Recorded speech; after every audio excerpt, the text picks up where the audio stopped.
The big book, Robby. The word on the street is what? Cover up? Well, how do you feel about it?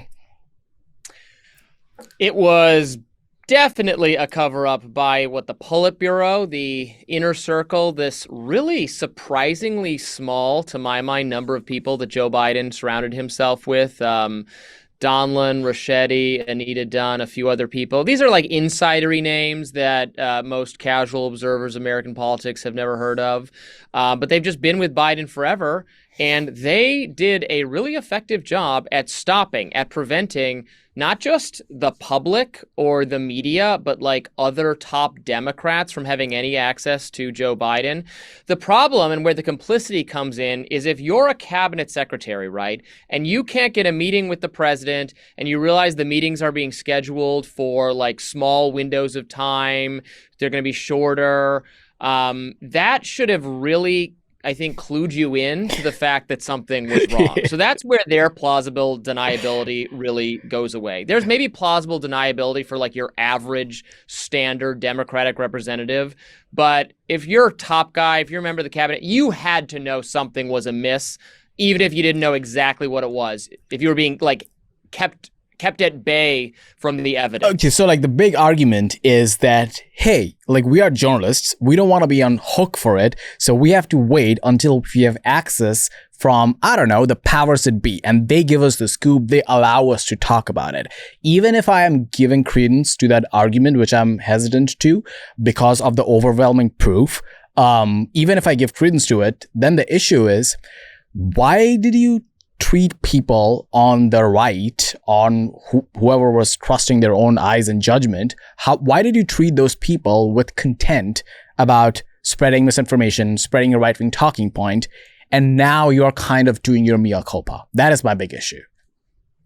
Yeah, they just hate conservatives. I mean, there's no way around it. The mainstream media hates them, didn't listen to them, and it made them unwilling to look as closely at this. I mean, look at what's happening right now with John Fetterman. John Fetterman is now an enemy of like liberal, democratic, progressive type people, and thus some people in the media who are sympathetic to liberalism or progressivism. And so what is happening? They're out to absolutely eviscerate him, to destroy him. And, you know, perhaps for good reason. Maybe his health is a serious issue. I'm not making any claims about that. I'm not saying the information being presented to us is wrong, but importantly, it is being presented to us primarily through anonymous staffers talking to journalists.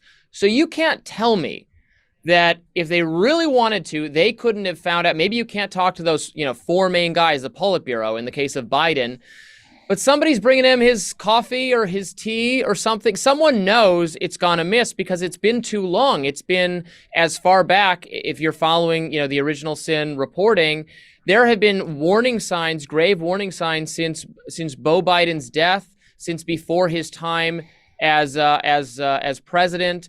What we really learned is, man, did the COVID era campaign, that saved Joe Biden. It saved his political career because it gave a plausible excuse for him to not be out on the campaign trail, for him to be doing appearances via Zoom where it could be carefully sculpted by his team to make him look more alive and aware.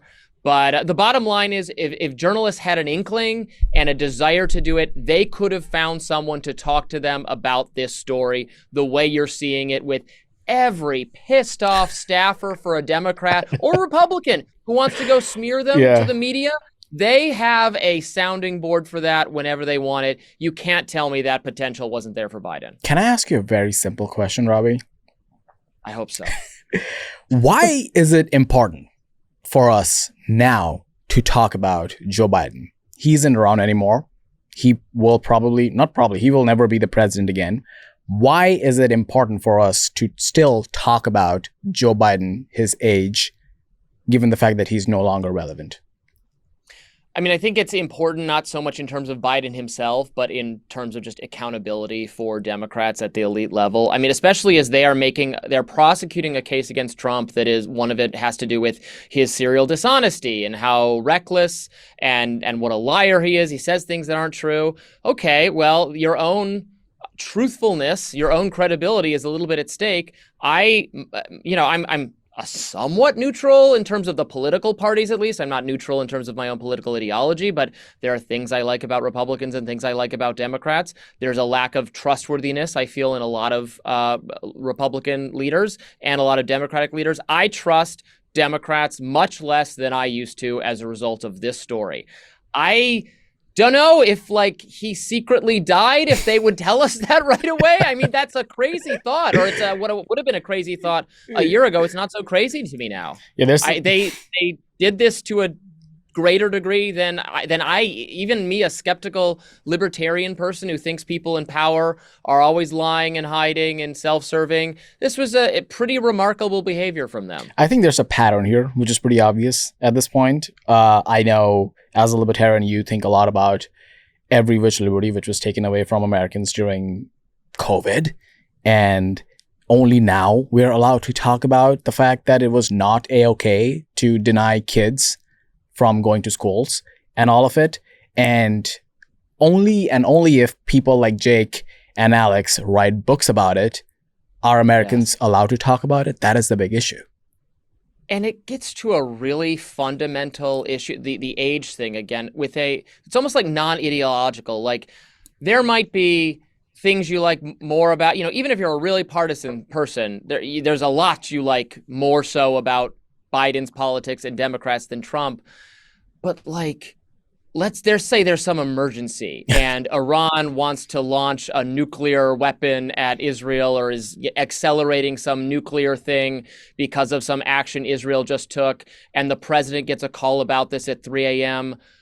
I would say this to the most partisan Democrat. Did you really trust, now based on what we know, that you would want Joe Biden to be getting that call at 3 a.m. We don't have to. Even for how much you hate Donald Trump, I think it's ludicrous to say you would rather Joe Biden be getting that call. We actually don't need to play on hypothetical, given the fact we know what we know now.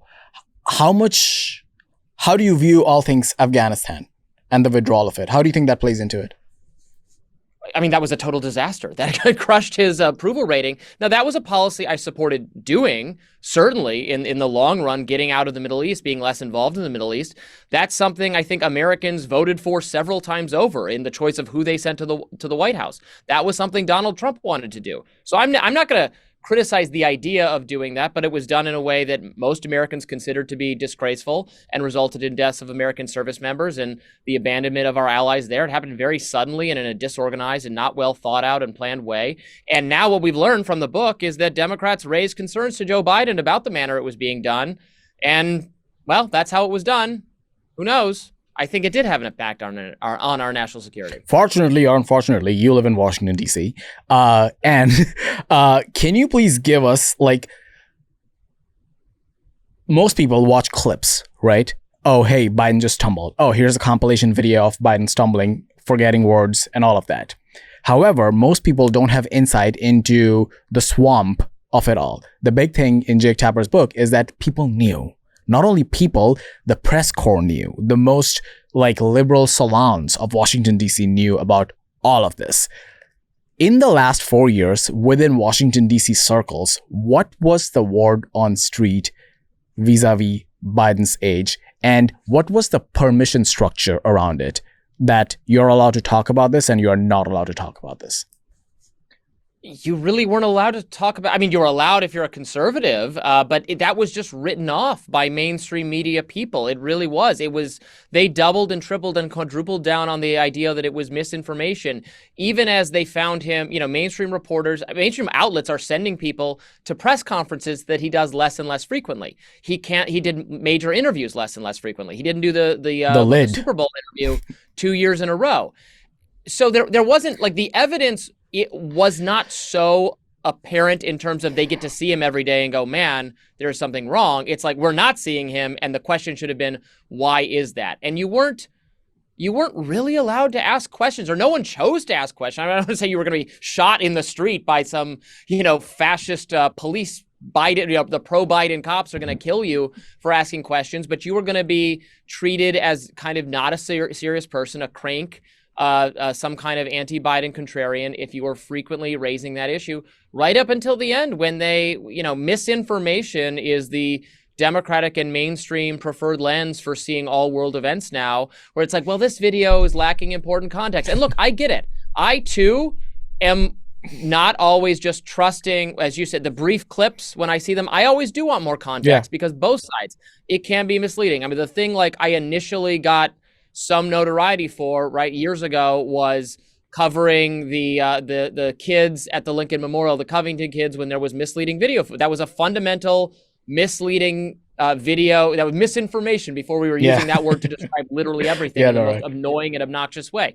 So yes, I get it. And in one of those cheap fake so-called videos, the one with the European leaders, the greater context did show that it wasn't quite as damning as some people thought. There was a reason he was walking in that direction. That was true of that one. It was not true of the one at the Clooney fundraiser where Barack Obama, where he suddenly has no idea where he is on stage and has to be escorted off by Obama. That one was absolutely just as true as the video was making it out to be.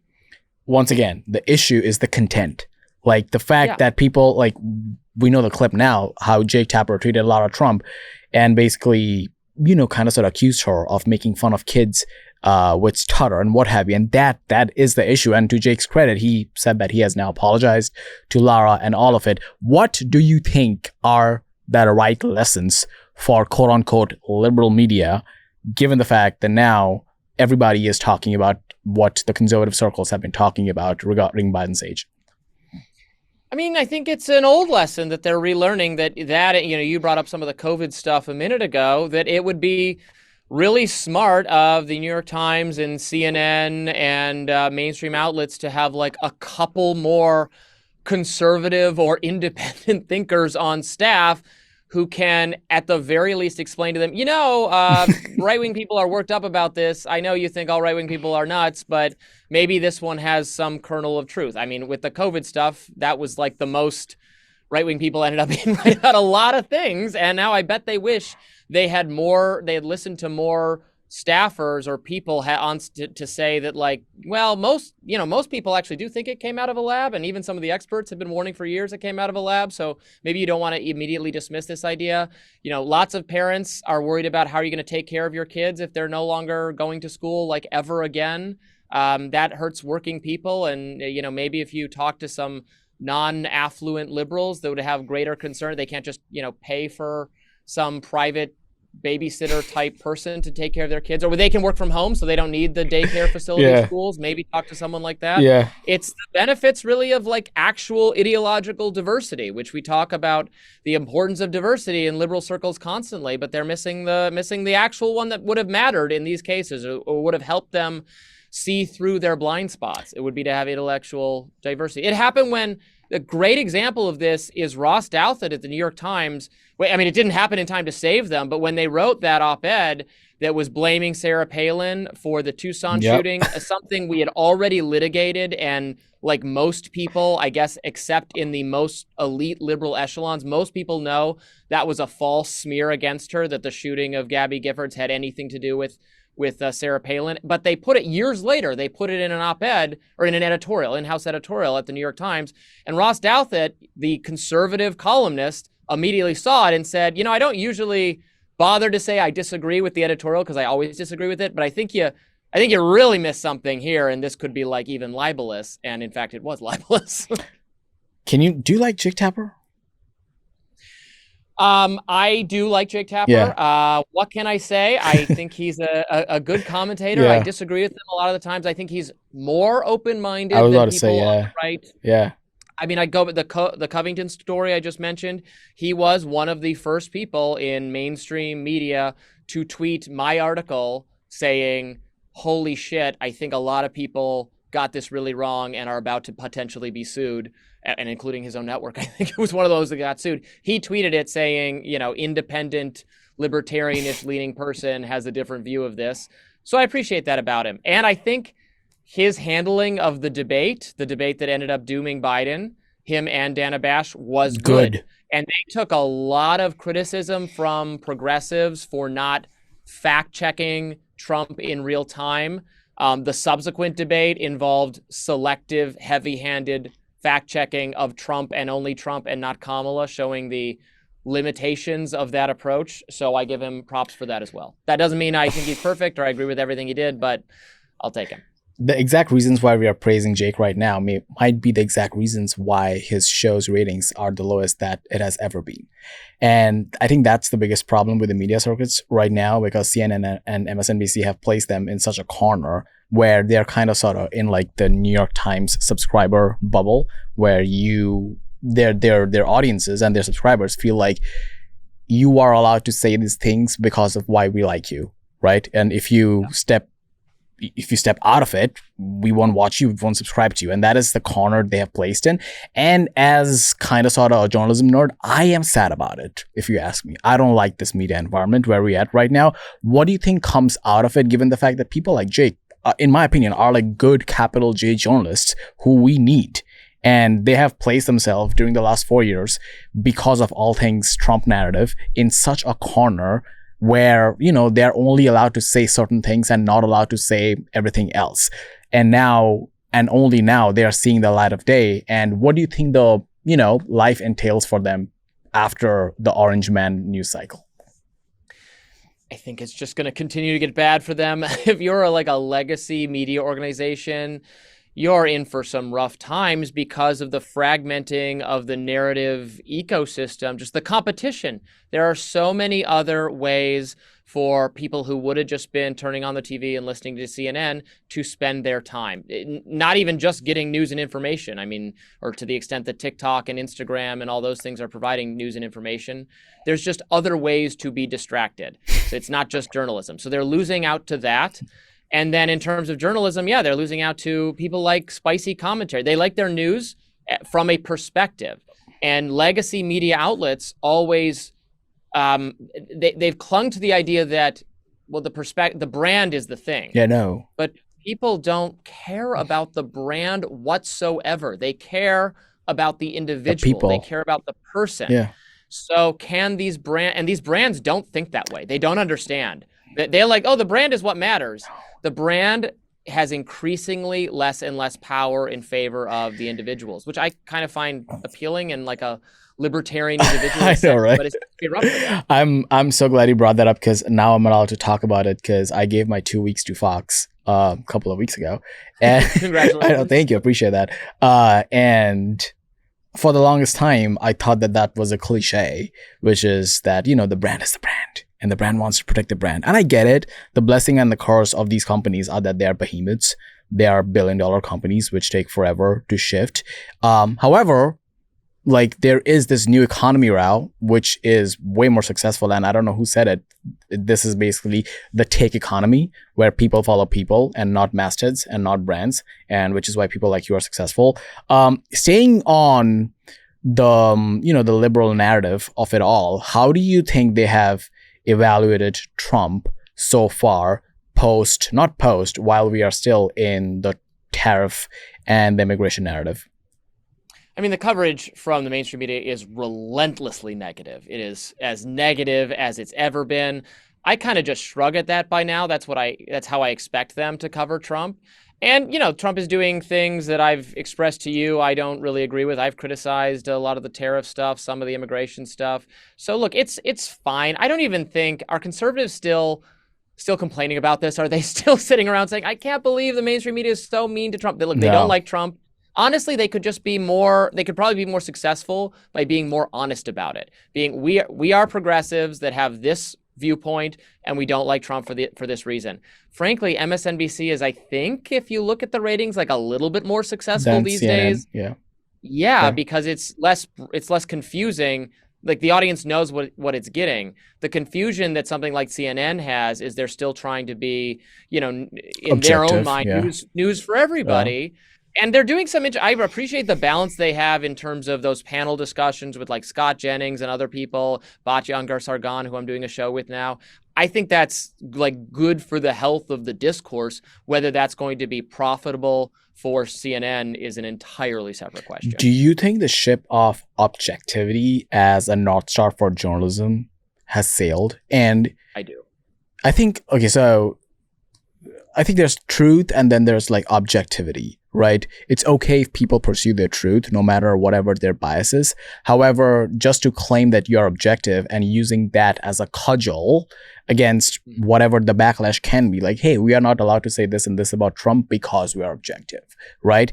And people have a very strong bullshit detector against that defense. And that defense is kind of sort of like shutting off right now. And you and I both have conversations with quote unquote capital M mainstream media, and they are right now realizing after so long that people don't really give a shit if you have credentialism. They just want to relate to you and have a relationship with you, like a parasocial relationship with you, so that they give a shit about your opinion and they want to tune into you. That is the main reason which drives this news economy, in my opinion.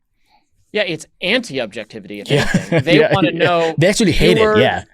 Viewers, readers want to know more about the person who's giving them the news and the entertainment. They want to know more about your lives, more about your perspective, and where it comes from, so that they can make an informed decision about whether they like and agree with you.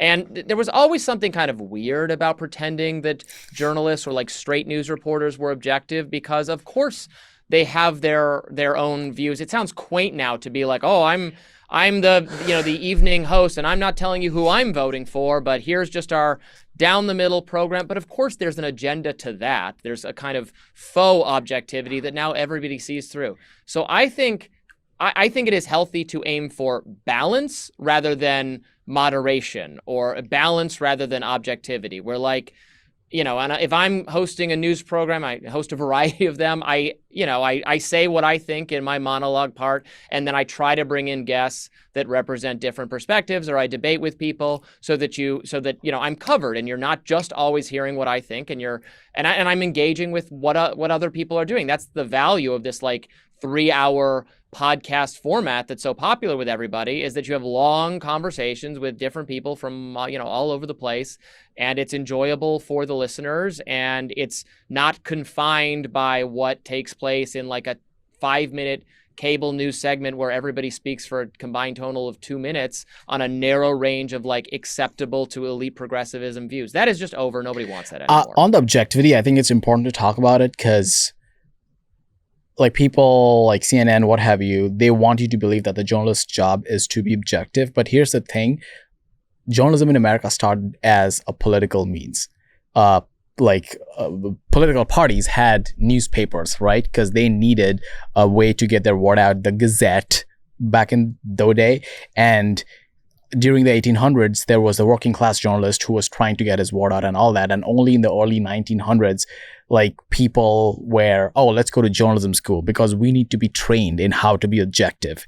And now every rich reporter in New York City is a graduate of Syracuse who only knows how to think that way. And the only people who can afford that are people of certain caliber whose parents are all well-educated, went to colleges, what have you. Not that it's a bad thing to do that. However, you automatically become a certain type of person who do not relate to majority of Americans. The point being, objectivity as a journalism has bred a certain class of reporters and mainstream personalities who only know how to think one way. Yeah, let's call it, how about open-mindedness and curiosity would be the values I would want for journalists and commentators rather than objectivity. Because, I mean, I obviously have basically libertarian views. I think free speech and free markets are pretty good most of the time, and having policies that promote those things make most people better off. If you came at me with some study showing that a freer market leads to worst outcomes, like, I would like to believe I'm open-minded enough that I'm going to engage with the study and see if there's some validity to it and not just reject it because I'm so not objective. Like, no, that clashes with what I think, and I will not engage with it at all. It must be wrong. And in fact, I will prevent my viewers from ever even seeing it. Like, that is not my mindset. My mindset is, okay, well, let's talk about it. So but that doesn't mean I'm not objective because I think it's probably wrong or has some underlying foundation that's not totally correct, but I'm not going to ignore it. And most importantly, I'm not going to try to stop you from seeing it.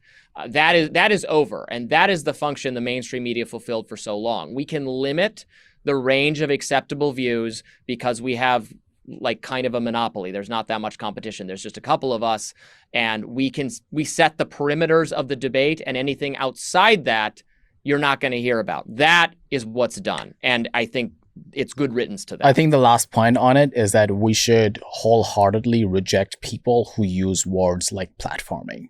I think that's where you're getting at. I think that era just needs to be over. Like, people who will snare at you for platforming people who you don't agree with or your viewers don't agree with, no one cares. Like, we just want to talk. It's cringe. It's cringe to use that it's cringe to use that sentence. Yeah. Okay, moving on. Your favorite person, Elon Musk. He said "Tata goodbye" to Washington, D.C.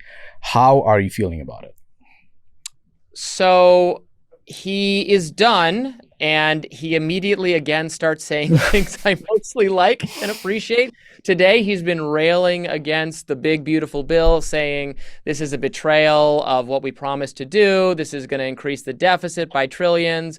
It doesn't include the cuts I'm going after. Please don't pass it.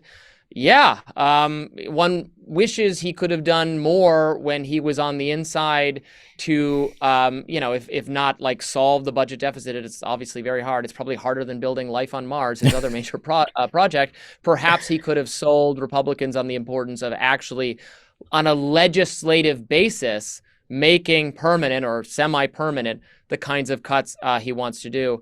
I'm also however, I'm like worried about his health a little bit. His drug issues as report. Again, you can't reject everything you see in the mainstream media. Yeah. The reporting on his drug use is concerning to me, not because I am like against drug use or something, just because it seems like just a side note,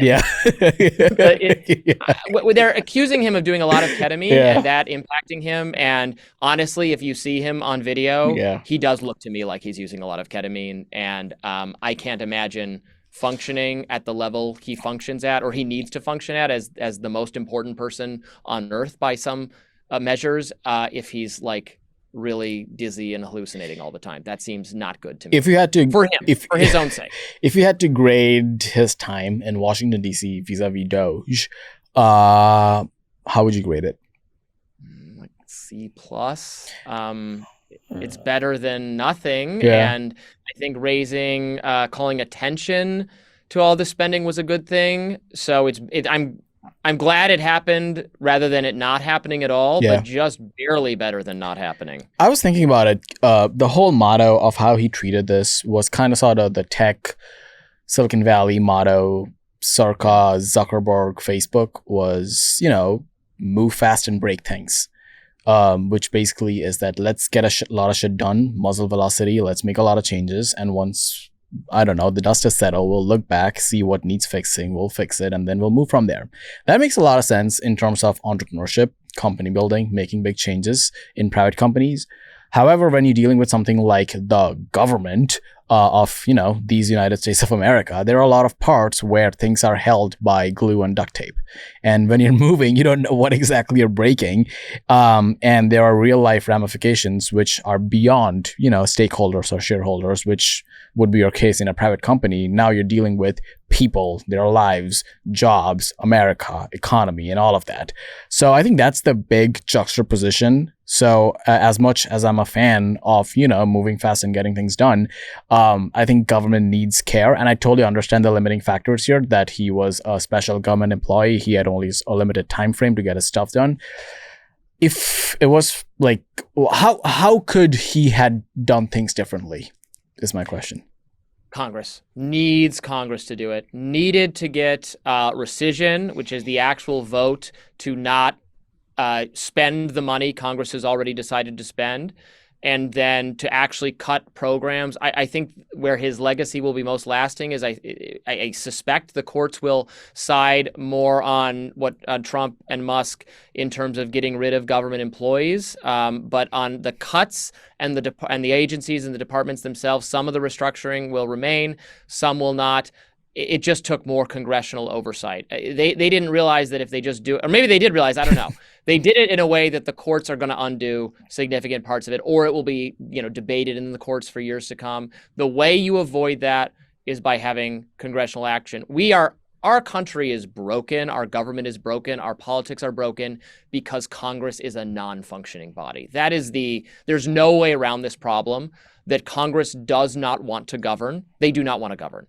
The Congress, if it's controlled by the same party as the president, want to let the president do whatever. And then if the Congress is oppositional to the president, they want to thwart the president. So then we'll go back to nothing being done that way. Either way, nothing is going to be done. There's not usually legislation being like arrived at and debated upon by members of Congress and then sometimes signed by the president and sometimes vetoed him. That like system on a very basic level that was designed by our founders does not work anymore. That is not happening. Congress is not going to do anything. Can you help me understand something which I'm struggling with, which is if the GOP's motto right now is, and this is my read, which is dealing with all things trade and immigration, which has been what Trump's, platform has been forever. Both of those two things are huge undertakings, which in my opinion needs a bigger government, not a smaller, to deploy all things tariffs and deportations, what have you. Those are big government undertakings. Is that compatible with Elon's smaller government approach and goal? How do you balance those?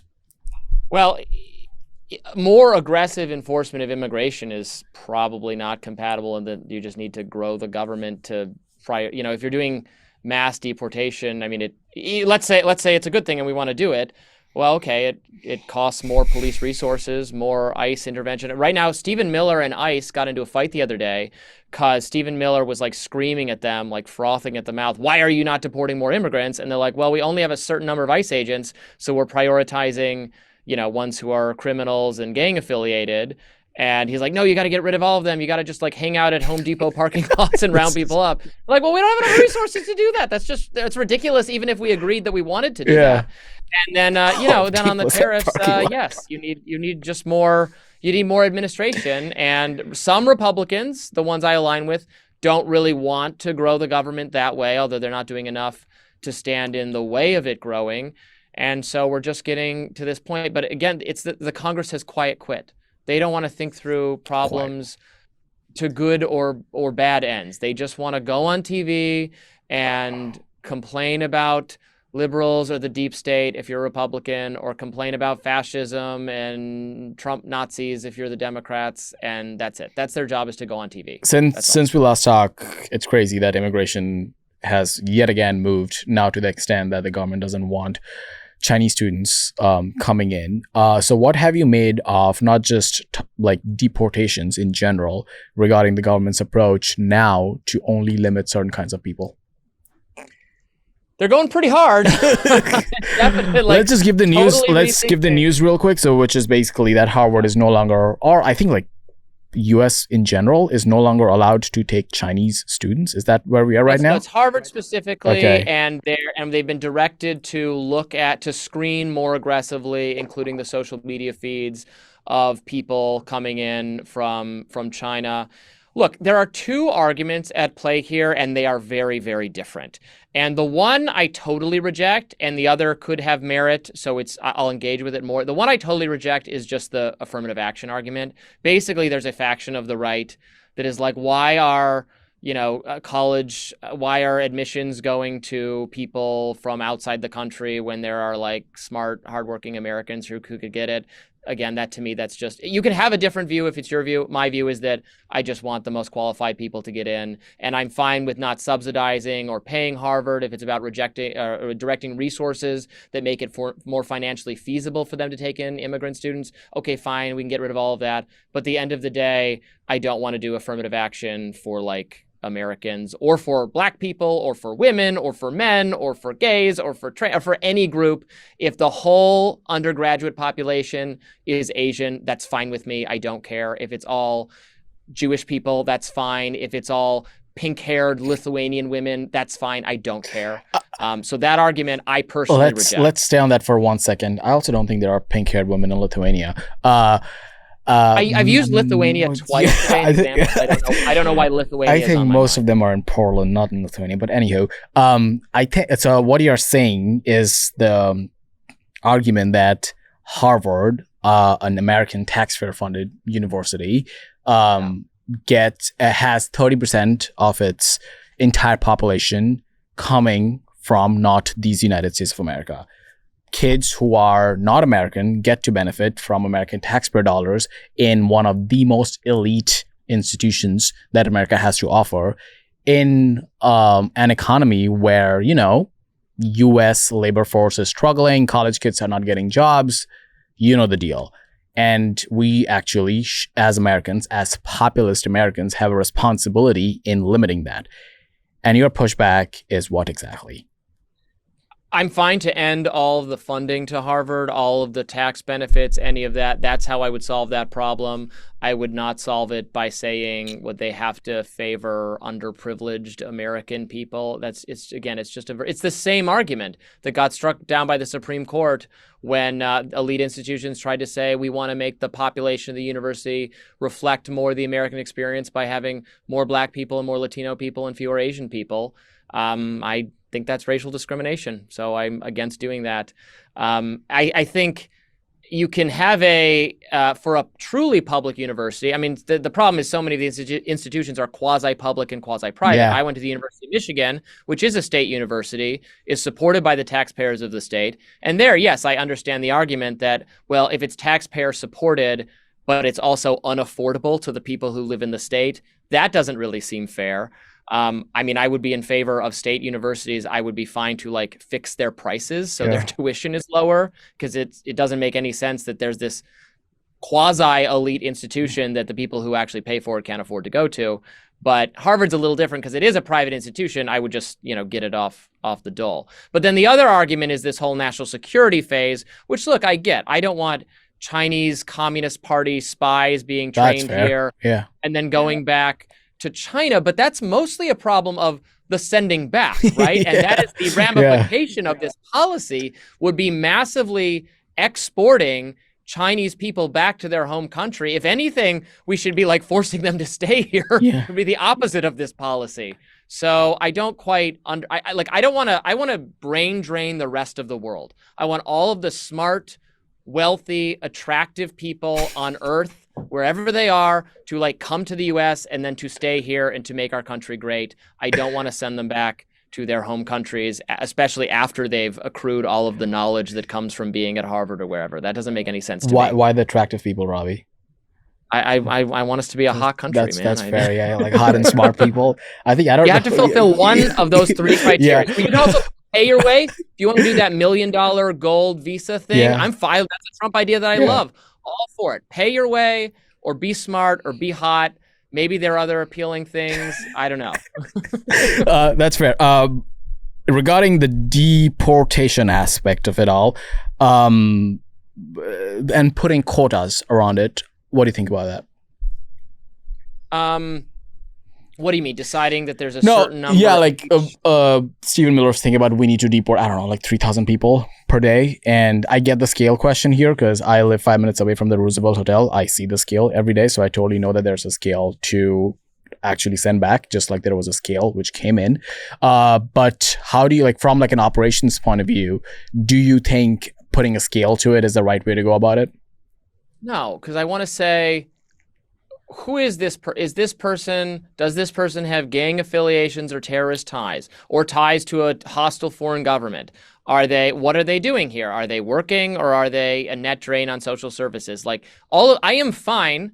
I am not for open borders and just saying anyone can come here for any reason and we will do no vetting of it and no scrutinizing it. I think even if I did think that is such a political loser, it's just ridiculous to even propose. That is not what the American people want. That is not what they have voted for. We will do vetting. We can absolutely reject people who are dangerous or violent. We can stop people from coming in if they espouse views that we really, really don't want here, although we should be a little bit careful with that, but we can do that. That's fine. Once they're already here, and if they write some op-ed that, the Israeli embassy doesn't love, I'm not going to deport them on that basis. That also seems crazy to me, because the people on the right also have that view. There's a healthy debate going on about our level of support and involvement in the Middle East, and it seems crazy to me that we would stop you from expressing a view on that just because you're a non-citizen. But terrorist associations, violent associations. If they're actually spies of the Chinese Communist Party, then I don't want them coming here in the first place. Although we have to be a little careful, because somebody was saying to me, well, they all take oaths of loyalty to the Chinese government. I'm like, well, because it's a totalitarian country. They don't have an option. They have to do that. That doesn't mean they all love it. I mean, are you trying to tell me that's really depressing if it's the case? Maybe I reject it. You could argue to me that I'm wrong, but just like that everyone in China loves authoritarianism and will undermine America even after being educated here at every turn because they're just brainwashed into loving totalitarianism. That's really sad if that's true. I just don't think that's true. Maybe if that's true, it's bad. I don't know what to do. I hope it's not true. I don't think it's true. Fine.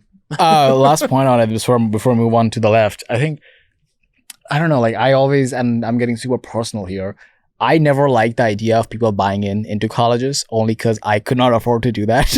And, you know, like when you see like all these college kids from like China, whatever, and they are like so fucking rich. And it's like, how did you get in? Because you can actually pay full freight. And I don't know, I can look at it as jealousy because I couldn't. Or, you know, Americans can look at it as like, hey, like these are the people who are subsidizing the fact that your college tuition is less than all these people. So that's just a side note. Let's move on to the left real quick. I saw this poll about how the left thinks about populism versus abundance, which is the two big, I don't know, things I know, right? So just to give the refresher, abundance is basically the idea that the problem which liberals face is that we don't build enough and the fact that the government gets in the way of progress.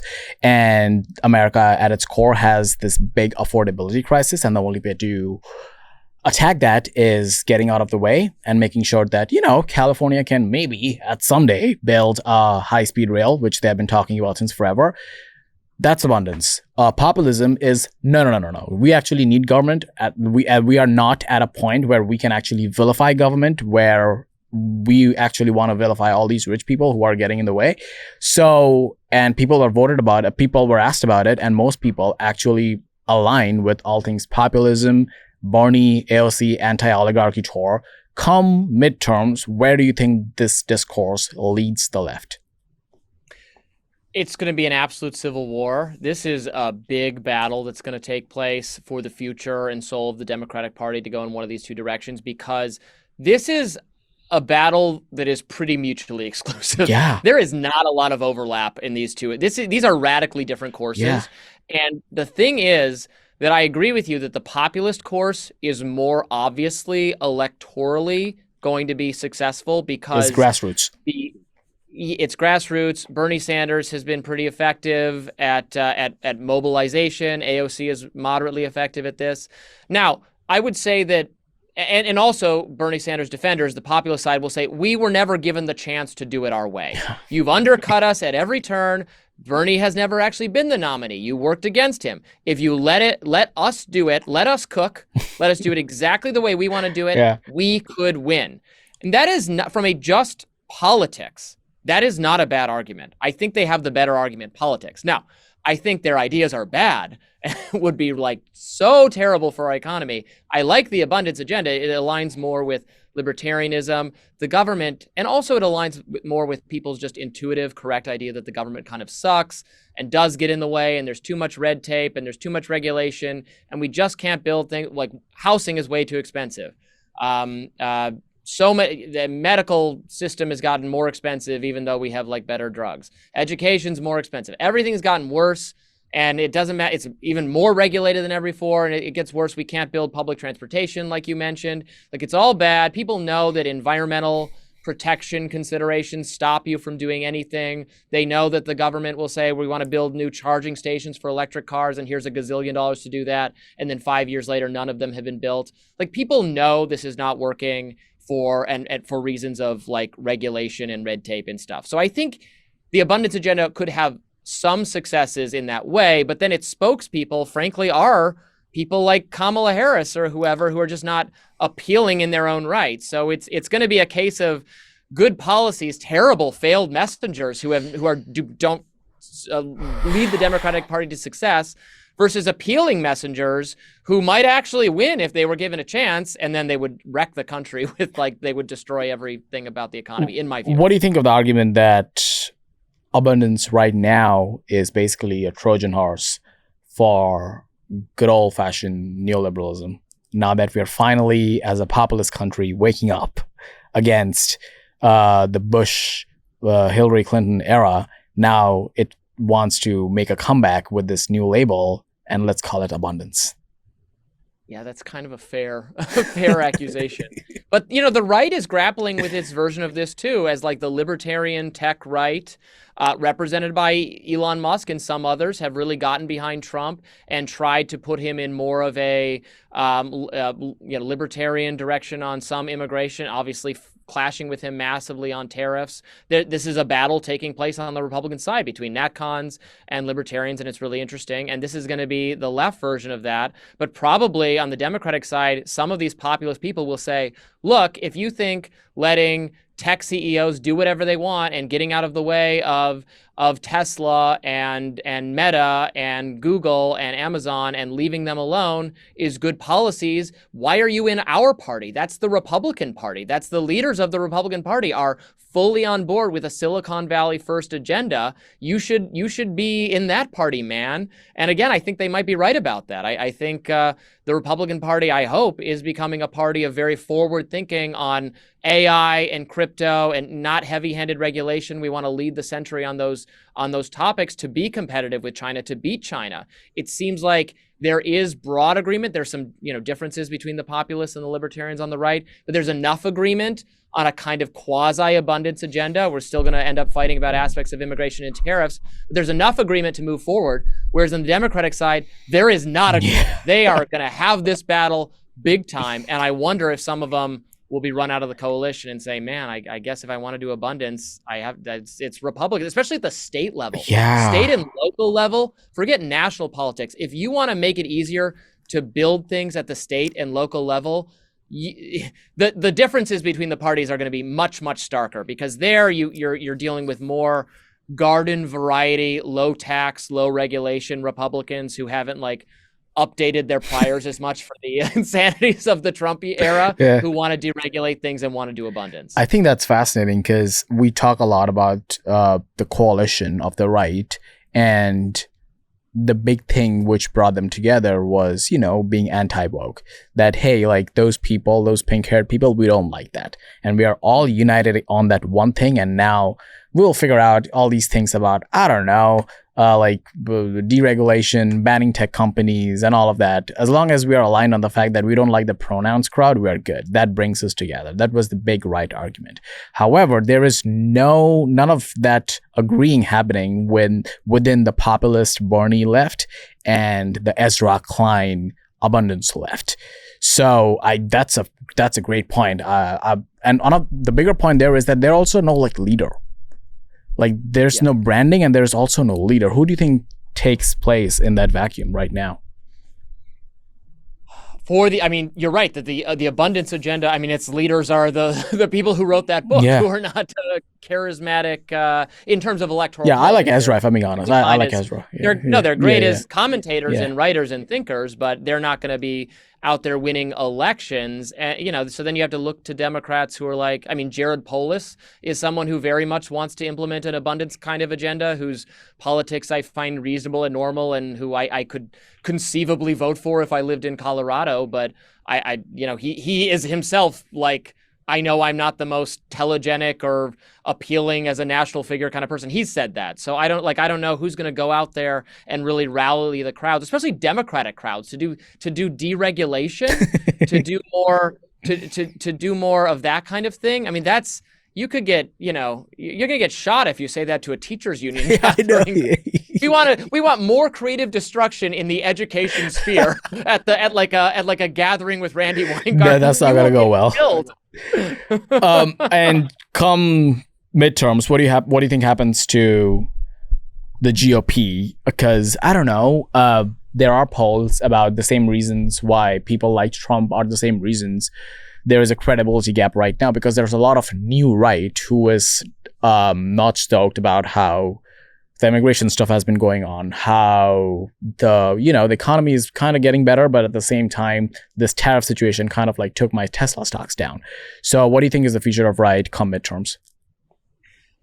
Well, it's too soon to tell, but I mean, the House is just so divided that it could go either. It's close, so it could be a kind of inconclusive result that nevertheless delivers a Democratic House because like the margin is such a small number of people that I could easily see it going either way. I don't think the Democrats will retake the Senate no matter how favorable the climate is for them because it's just like so lopsided right now in terms of what they'd have to win to overcome that. And still, even after all the chaos of the tariffs, again, this is a policy I don't like, and the tariffs themselves don't poll great when compared to other Trump policies. But still, I saw today a poll from CNN asking people, well, how do you feel about Trump and the Republicans on economy versus the Democrats? They're still up massively. Yeah. They're still up significantly. That could always change. But if people just went through the same 3 months I did and say, no, I still massively trust Republicans on the economy, I don't know what Trump could possibly do to lose people's support. They still have inflation on the brain. They still remember how bad things were. So I am not predicting any kind of catastrophic wipeout for Republicans. It could still be not the best performance ever, and they'll lose the House just because it's so close. But I wouldn't be sweating exactly if I were them. There's some stability in Trump's level of support. Democrats seem pretty lost on what direction they're supposed to take. They have no national uniting figure to say, this is what our agenda is. If you vote for Democrats, this is what we're doing. You're getting me, Barack Obama, right? They need that kind of thing. That you get the change I represent that you can believe in. That is what's on board if you sign up with me. They don't have anything approaching that. And so people kind of just default to Trump is the guy they see in the media all the time. And that he's almost familiar to you, even if you don't like him. Yeah. Right? There's almost do you know what I mean? That's the guy. That's the guy from Apprentice. Difficult to quantify certainty to Trump that sometimes the media doesn't understand because they view him as such a chaotic figure. But he's actually been a figure of stability in terms of just how long he's been in our lives now, that is a soft kind of incentive to not do something wild and change horses midstream. That is so fascinating. It's kind of like the crazy uncle who you can kind of weirdly trust about because, it'd be weird if he wasn't there. Yeah, I know, right? Last question, since you brought up change, and this is super important, Robby, so buckle up. Who is the next mayor of New York City? It's not going to be change. It's going to be Cuomo, right? You think so? I'm now recording from New York City. People do seem to like this new guy called Zoran. So I don't know enough about New York City because I only step foot there every now and then for media appearances, and I don't like New York City. And I get back on the train and come back to DC as soon as humanly possible each and every time I do an appearance on Fox News or somewhere else. I just don't like it. It's not for me. It's fine. Yeah. Nothing against you are a Michigan boy at heart, so I get it. Yeah. I'm a Michigan boy and a DC creature. So I don't know, but it looks to me like. And I don't know how, by the way, you guys could possibly pick Cuomo again, given it's the stability thing, man. Like it's just like trust me, like people, there is something to that stability thing. So Eric Adams is just dead in the water. If that's the case. I think they did him wrong. I think they did him dirty. Like he just wanted to make sure that the illegal immigrants are gone, and now he's persona non grata. So I don't know what to tell you. Somehow it's going to be Cuomo. Yeah, we're post. Scandal, like I know it doesn't screwed up and has to resign and exit public life. That's just done. You don't have to do that anymore. You can he didn't even have to resign. He resigned. He should have he could have stayed on. That. Yeah, I know. All right, Robby Soave, as usual. Thank you so much, man. Appreciate it. My pleasure. All right.